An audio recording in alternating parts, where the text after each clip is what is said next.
एक तरफ बाजार बंद, कोई ले पैसो कोई ले पैसो, लई सुखिया की फुलवारी ले पैसो।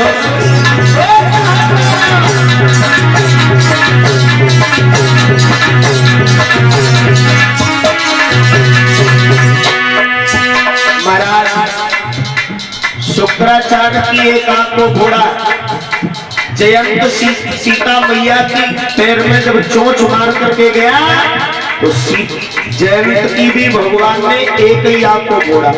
दोनों को क्यों नहीं घोड़ा? एक को इसलिए घोड़ा कि आज से सबको ये एक ही दृष्टि से देखे। कोई दान कर रहा है और बीच में कोई उंगली उठा रहा है। डॉक्टर का है, डॉक्टर देखा, डॉक्टर कोई दान संकल्प करने के लिए 100 को नोट रख के डॉक्टर मने करता है, देख लीजिए अभ्यास दोबारा करना। हाँ, कोई दान कर रहा है, बीच में अगर काऊ ने पावड़ा कितने दे रहे हो मामला ऐसा ही होगा।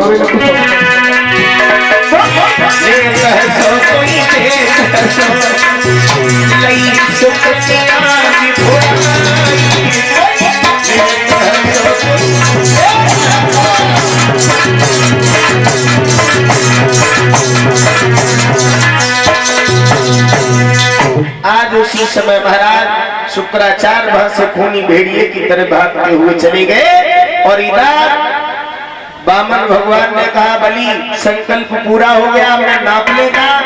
बोले नाप लीजिए प्रभु। बोले तुम ही नापोगे? बोले या हम अपने किसी साथी से नपवा दे? बोले नहीं, हम तो स्वयं नाप। बोले तो नाप लो, छोटे हो कम नाप पाओगे इसलिए चाह रहे किसी बड़े से नपवा दे। बोले नहीं, नाप लो।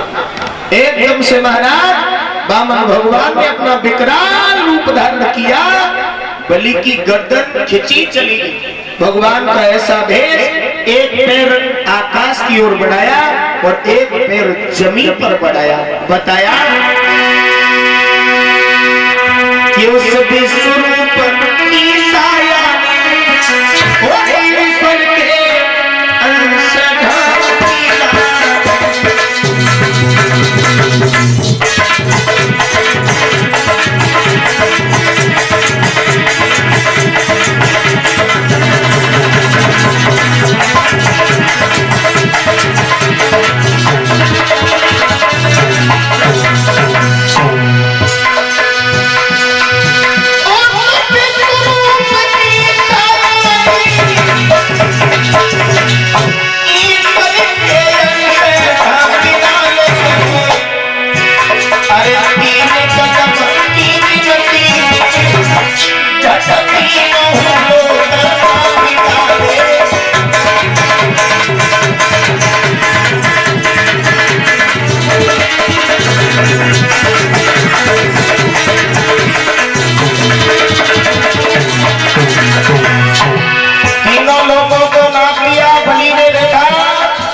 बलि बोले प्रभु आप? बोले हाँ, तुम्हारे बाप बात पूरा करोगे। 3 कदम हुए, आधा और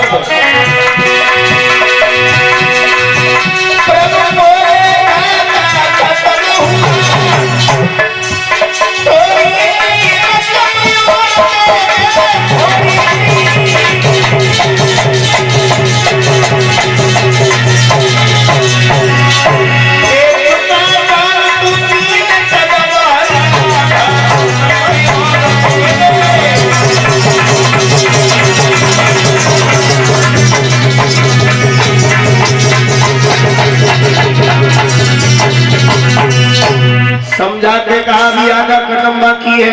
बलि बोले प्रभु अब तो मेरे पास में कुछ नहीं है, नापना है तो हमें नाप लीजिए। हमारी रानी है विंध्यावली, उसे नाप लिए। तेरी रानी तेरे साथ में नप जाएगी? बोले हाँ, मेरी रानी पति बनता है। आदेश दिया जाओ। वही समय महाराज बलि चले महलों में। रानी से कहा विंध्यावली क्या तुम हमारे साथ नपने के लिए तैयार हो? रानी बोली प्रभु कैसी बात कर रहे हो? अरे ये शरीर तुम्हारा, इस तन पर अधिकार तुम्हारा है, तुम जो चाहो वो कर सकती है। धन्य ऐसी देवी और माताओं, ऐसी देवियों के ऊपर ये जमीन टिकी हुई है।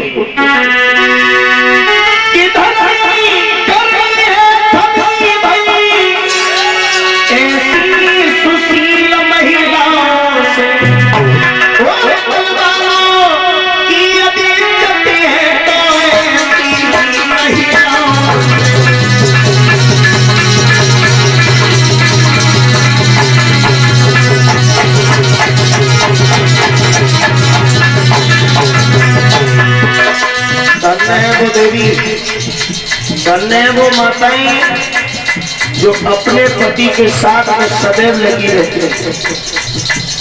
विंध्यावली नपने के लिए तैयार हो गई, तारावती बिछने के लिए तैयार हो गई, सीता जी जंगल में जाने के लिए तैयार हो गई। इसलिए उनका लोग बार बार मुख पर नाम लेते हैं।